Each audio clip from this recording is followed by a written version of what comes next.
بسم اللہ الرحمن الرحیم۔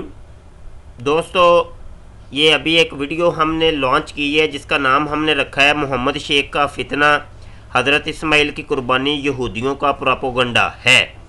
اس نام سے یہ ویڈیو ابھی ہم نے یہ لانچ کی ہے اپنے یوٹیوب کے چینل ختم نبوت ٹائمز کے اوپر، اور ابھی ایک ہمارے دوست نے یہاں بڑے پیار برے لہجے میں ایک بات کی طرف اشارہ کیا ہے، تو اس کی وضاحت میں یہاں پیش کر دوں۔ یہ کلپ ذرا سنیں اور توجہ سے دیکھیے گا۔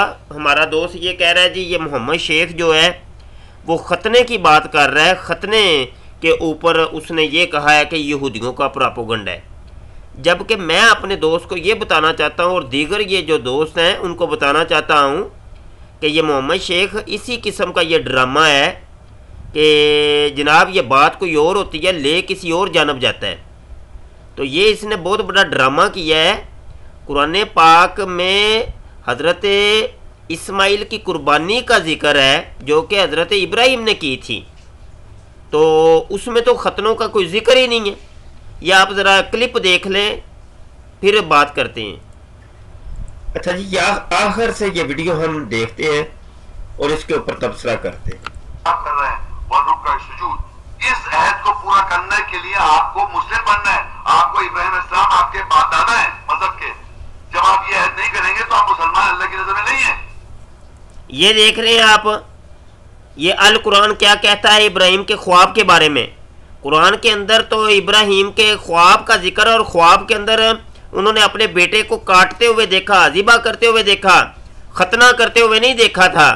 یہ ٹائٹل آپ دیکھ رہے ہیں، اور اپنے منہ سے یہ جو ہے ختنے کا ذکر کر رہا ہے، تو جناب یہ سراسر جو ہے وہ یہ دھوکہ اور دجل اور فریب ہے۔ یہ جو کرینے لوگ کہہ رہے ہیں کہ یہ عہد پورا کریں، بچپن میں اس بچے کے ساتھ زیادتی کر کے کاٹے اور کہ یہ مسلمانیاں ہیں۔ جی اب بات سمجھ آ گئی کہ قرآن پاک میں جس چیز کا نام اس نے ختنہ رکھا ہے، قرآن کی جس آیت کی طرف اس نے اشارہ کیا اور جس کو ہم نے کوٹ کیا اپنی اس ویڈیو کے اندر، اس میں ختنے کا ذکر نہیں ہے، قربانی کا ذکر تھا۔ تو بہرحال یہ سراسر اس کی اسلام کے اوپر یہ بہتان تراشی ہے اور دجل بیانی ہے اس کی، محمد شیخ کی۔ تو اس کے اوپر میں ویڈیو یہ بنا رہا ہوں تاکہ کسی قسم کا کوئی شک شبہ نہ رہے۔ ہمارے دوست اور بھی ہو سکتا ہے کوئی کسی کے ذہن میں آئے تو یہ اپنی غلط فہمی دور کر لیجئے گا۔ بہت شکریہ۔ السلام علیکم ورحمۃ اللہ وبرکاتہ۔